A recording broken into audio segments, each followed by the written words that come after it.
हाँ अभी मैं बताता हूँ टाइम का। ये जो वाला जो क्वेश्चन है ना, ये एनसीईआरटी वाला क्वेश्चन है, ठीक है। इसके आज में इस पे क्वेश्चन करने हैं, इसकी जनरल एंट्री करनी है। फॉर्मेट तो वही, देखो फॉर्मेट तो बनाओ पूरा। अगर तुम्हें जो एंट्री समझ डायरेक्ट समझ में आ पा रही है कि हाँ इसकी ये डायरेक्ट ये एंट्री बन रही है, डायरेक्ट मन में बन रही है ना, तो तुम उस चीज़ की डायरेक्ट क्या कर दो, जर्नल एंट्री पास कर दो। जिसमें थोड़ा सा भी कन्फ्यूजन हो रहा है उसके लिए हम क्या करेंगे, पूरा स्टेप बाय स्टेप फॉलो करेंगे, ठीक है। या लिख करो, उसके बाद हम क्या करते हैं, क्या अच्छी, हाँ ये बुक वाली भी है, हाँ ठीक है कोई इशू नहीं है। सामने करो, मैं इनका हो जाएगा, इनको मैं करवा दूंगा अभी मैं, समझ में आया। इस बुक में नहीं है, तुम ये लाइयो वाली बुक भी लाइयो ना, बस ये बुक चाहिए थी मेरे को, बहुत धन्यवाद हो आपका। क्वेश्चन उसमें एक्चुअली क्या है ना, एनसीईआरटी में कॉन्सेप्चुअल चीज़ें ज़्यादा हैं, बट उसके रिलेटेड जो क्वेश्चंस की प्रैक्टिस है ना, वो क्वेश्चंस कम रहते हैं। साइड बुक का फ़ायदा, बस शांत शांत शांत। साइड बुक का फ़ायदा क्या होता है, ओए सुनो मेरी बात, साइड बुक का फ़ायदा ये होता है कि क्वेश्चन करने के लिए ज़्यादा मिल जाते हैं। आई इतनी बात समझ में। आज ये करो, कल मैं कुछ नया पढ़ाऊँगा। मैं छुट्टी में चलेगी भैया, मैं यहाँ चली वहाँ चलेगी, छुट्टी करोगे नुकसान भुगतोगे, इतना समझ में आया। चलो अलग क्वेश्चन नोट करो, ठीक है, फिर हम इसका सॉल्यूशन करते हैं आराम से। सॉल्व करें, तुम लोग अपना किनारे में थोड़ा सा इसको बड़ा कर रहा हूँ, ठीक है। तुम लोग अपनी प्रैक्टिस करते रहो। और हाँ जी, अब आपके बारे में आते हैं। सबसे पहले एंट्री जो होनी है, मैं बताता हूँ। सबसे पहले एंट्री तुम्हारी होगी cash account debit to capital account 1,50,000 1,50,000 जो है ना, उसे टिक मारते रहो, ठीक है, जो सही है टिक मार दो। फिर होगा purchase account debit to Manisha 36,000 stationery account debit to cash 2200। फिर ठीक है, इसके बाद क्या है, ओपन है, हमने बैंक अकाउंट खोला एसबीआई में, कितने रुपए का, 35,000। इसका मतलब है हमने बैंक अकाउंट खोला और हमने पैसे डिपॉजिट कर दिए होंगे। क्या कैश डिपॉजिट करा, कहाँ पे, बैंक में, हाँ। तो इसकी एंट्री क्या हो गई, bank account debit to cash account, समझ में आया। यहाँ लिख देता हूँ कौन सी एंट्री है, ये है 1 अप्रैल की ना, नहीं ये है 2 अप्रैल की। क्या एंट्री हो गई, बैंक अकाउंट, क्यों, इससे कोई फर्क नहीं पड़ता, हमने बस एसबीआई में अपना बैंक अकाउंट खोला है, कुल मिला के बैंक में पैसा आ रहा है और बिजनेस से कैश जा रहा है। कितने रुपए था ये, 35,000 ना, तो 35,000 ऐसे आ गया, 35,000 ऐसे आ गया, समझ में आया। चलो ये भी हो गया। फिर है Priya account debit to sales account, ठीक है। फिर है अब bank account debit to Priya, तुमने क्या लिखा, यही लिखा है, क्योंकि जब भी चेक होता है क्या वर्ड यूज कर लेना, बैंक, ठीक है। Nidhi account debit to sales account, ठीक है। ओए तो आवाज़ थोड़ी सी कम रखना, ठीक है। क्या, Nidhi account debit to sales account, ठीक है। फिर है cash account debit to Nidhi, Nidhi वाला इससे ऊपर वाला हो गया था, देखो ये वाला तो हो गया था ना। मेरा फ़ोन बोला क्या यार बच्चा, 1 मिनट है, ये इंस्टाग्राम की कॉल की आवाज़ है क्या, अच्छा ग्रुप कॉल कर रहे हैं यार, कौन कर रहा है ग्रुप कॉल, पूछा थी, 1 मिनट यार, इग्नोर, अभी नहीं उठा सकते कॉल। चलो सोल्व गुड्स टू निधि हो गया था, Nidhi account debit to sales account. अब निधि ने क्या दिया हमें, निधि ने हमें 14,000 क्या दिया है, कैश दिया है ना, तो कैश आ रहा है, तो कैश अकाउंट डेबिट भाई टू, किसने दिया कैश, निधि ने, क्यों, निधि पर्सन है, क्रेडिट द गिवर, उसने हमें कैश दिया ना, तो एंट्री क्या हो गई, कौन सी तारीख की एंट्री है, 8, तो 8 अप्रैल की एंट्री क्या हो गई, पैसा आ रहा है हमारे पास, तो कैश अकाउंट डेबिट टू, क्या नाम था, निधि, कितने रुपए का था ये थी 14,000, तो डेबिट में 14,000, क्रेडिट में 14,000, समझ में आ गया, ठीक है। उसके बाद है इसकी एंट्री होती है purchase account debit to Ritu, simple, उसने बता दिया ऑन क्रेडिट। देखो अगर ना वो क्या बोलते, सिर्फ इतना भी लिखता तो भी क्रेडिट मानते हैं, स्पेशली उसने बता भी दिया, क्वेश्चन ओवरऑल कोई फर्क नहीं आया। अब इसकी बाद की एंट्री होनी थी insurance account debit to bank account, क्या लिखा, देखो इंश्योरेंस रिसीव है, पेड है, पेड है ना, पैसा आ रहा होगा जा रहा होगा,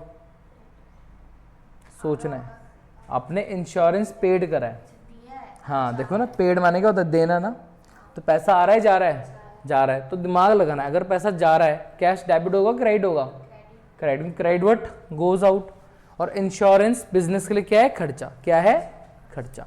तो एंट्री क्या हो गई, एंट्री क्या हो गई, हाँ, या तो इंश्योरेंस लिख सकते हो या फिर इंश्योरेंस एक्सपेंसेस भी दिखा सकते हो क्योंकि खर्चा होता है। Insurance expense account debit to क्या लिख देंगे, कैश अकाउंट। कितने का इंश्योरेंस था हमारे, ये तो 6000, ओ सॉरी पेड बाय चेक है, तो कैश की जगह क्या लिखना जाएगा, बैंक। ध्यान नहीं दिया था मैंने। बैंक अकाउंट हो गया, कितने का था, 6000 और 6000। कौन सी तारीख की एंट्री है ये 14, ठीक है। 2 मिनट शांत बैठो, मैं भी देखो बाकी सारे कर दो, जो जहाँ पे कन्फ्यूजन छोड़ो, आगे देखो। आई बात समझ में, जो आ रहा फिर मैं उन्हें एक साथ ठीक करा दूंगा। हाँ जी अब बोलो आगे। Rent account debit to cash account, ठीक है। फिर है अब गुड कॉस्टिंग 1500 गिवन है, चैरिटी वाले नहीं आया होगा ना, ठीक है, ये मैं बताता हूँ, इसको भी होल्ड करते हैं। फिर लिखा हुआ है furniture account debit to cash account, क्या लिखा, ये नहीं लिखा, परचेज भी आ रहा है। देखो परचेज है, क्या खरीदा है, ऑफिस फर्नीचर खरीदा है। आई बस समझ में, हाँ है ना, आपने ऑफिस फर्नीचर खरीदा ना, तो परचेज अकाउंट तभी आता है जब परचेज गुड्स लिखा होता है। परचेज करा है आपने, क्या परचेज करा है बेटा, आपने फर्नीचर खरीदा है ना, तो आपने एसेट खरीदी है। यहाँ पे लिखा है कि किससे खरीदा, नहीं, तो मान लेंगे हम बदले में क्या दे चुके हैं, कैश दे चुके हैं। तो दोनों एसेट है ना, फर्नीचर आ रहा है और कैश हमारे यहाँ से जा रहा है, तो 24 की एंट्री क्या हो गई, हाँ बोलो, टू कैश अकाउंट, बढ़िया। Furniture account debit to cash account, समझ में आया। देखो कितने का था फर्नीचर, है कहाँ गया, 11200, 11200, 11200, समझ में आ गया यहाँ तक, ठीक है। आगे देखो क्या लिखा हुआ है, cash withdrawn for house hold purpose. House hold कौन सा पर्पज है उसका, पर्सनल। एंट्री क्या होनी थी, ड्राइंग, गलत, drawings account debit to cash account. Drawing है ना, उसने पैसा विड्रॉ करा, ओनर आया उसको पैसा विड्रॉ करके लेके गया, तो बिजनेस में कैश आ रहा है जा रहा है, क्रेडिट व्हाट गोज आउट, तो क्या एंट्री हो गई, ड्राइंग्स। और ड्राइंग हमेशा क्या होती है, डेबिट होती है। पर्सनल अकाउंट, वो रिसीव कर रहा है, गिव दे रहा है, रिसीव कर रहा है, क्या रिसीव कर रहा है उसने हमारे यहाँ से पैसा, कितना रुपए, 5000, समझ में आ गया। तो एंट्री क्या हो जाएगी इसकी, 29 की है ना, हाँ, तो 2904 की एंट्री क्या हो गई, drawings account debit to cash account. कितने रुपए का था ये, 5000, हाँ 5000, इतना समझ में आया। उसके बाद देखो क्या था, फिर है इसकी एंट्री मैंने बता दी, इंटरेस्ट रिसीव, पैसा आ रहा, इंटरेस्ट हमारी होती है इनकम, इनकम होती है क्रेडिट, फिर credit all income and gain, और कैश आ रहा है। जब भी कुछ रिसीव हो रहा होगा ना, समझ जाना, या तो पैसा कैश, या तो कैश आ रहा है या फिर पैसा बैंक में आ रहा है, कुछ ना कुछ तो आ रहा है, कैश तो आ ही रहा है, और जो आ रहा है उसे डेबिट कर दो कैश। तो एंट्री हो गई cash account debit to interest receive, ठीक है। फिर है कैश सेल्स, इसका मतलब क्या होता है, हमने सामान बेचा, ठीक है, किसके बदले, कैश के बदले, कैश आया, कैश अकाउंट डेबिट, और sales income, cash account debit to sales account, ठीक है। उसके बाद देखो क्या लिखा हुआ है, commission paid 3000 by cheque. Commission देना, खर्चा लग रहा है, इनकम लग रहा है, ये खर्चा है, दिया है तो खर्चा। Commission account debit to bank account, exactly, बढ़िया बेटा। उसके बाद एंट्री क्या है, ये भी आसान है ना, टेलीफोन बिल आएगा पूरा नाम, या टेलीफोन बिल है, telephone expense, telephone bill account, telephone expense use करना ज़्यादा सही है। तो telephone expense account debit to bank account 2000, बढ़िया। और फिर salaries account debit to cash account 12000, बहुत बढ़िया भाई, इसके लिए तो क्लैप बनता है अच्छे से, बढ़िया बढ़िया। भगवान मैं चाहता हूँ कि तुम लोग के लिए क्या करूँ, मैं क्लैप करूँ, समझ में आया। अब आज तुम्हें कुछ एक्स्ट्रा करने की जरूरत नहीं है, कल ना मेरी बात सुनो, आज मैंने तुम दोनों, आज मैंने जितना भी पढ़ा लिया है, हो सके इसको अच्छे से पढ़ो। कल मैं एक नई चीज़ पढ़ाऊँगा, कल मैं क्या पढ़ाऊँगा, ध्यान दो एक मिनट है।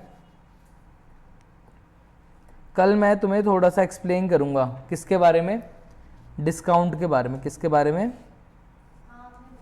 हाँ, 2 टाइप के डिस्काउंट, वो अलग चीज़ है, डिस्काउंट बताऊंगा कल। 2 टाइप के डिस्काउंट होते हैं हमारी बुक्स में, आई बात समझ में। एक होता है हमारे पास ट्रेड डिस्काउंट और एक हमारे पास होता है कैश डिस्काउंट। क्या होता है कल एक्सप्लेन करेंगे। इनमें से एक डिस्काउंट होता है जो रिकॉर्ड नहीं होता, एक होता है जो कि रिकॉर्ड होता है। समझ में आई बात। उसके अलावा अगर हमारे पास टाइम रहा, मेरे ख्याल से नहीं रहेगा, टाइम काफ़ी लग जाएगा, अगर ये हो जाता है तो इसके बाद मैं तुम्हें क्या पढ़ाऊंगा, मैं तुम्हें पढ़ाऊंगा जीएसटी के बारे में। और हम कुछ एंट्री किसकी करेंगे, हम जीएसटी की एंट्री करेंगे। जब हम इतना कर लेंगे तो तुम समझ लो हमने जर्नल एंट्री का 85 to 90% सीख लिया।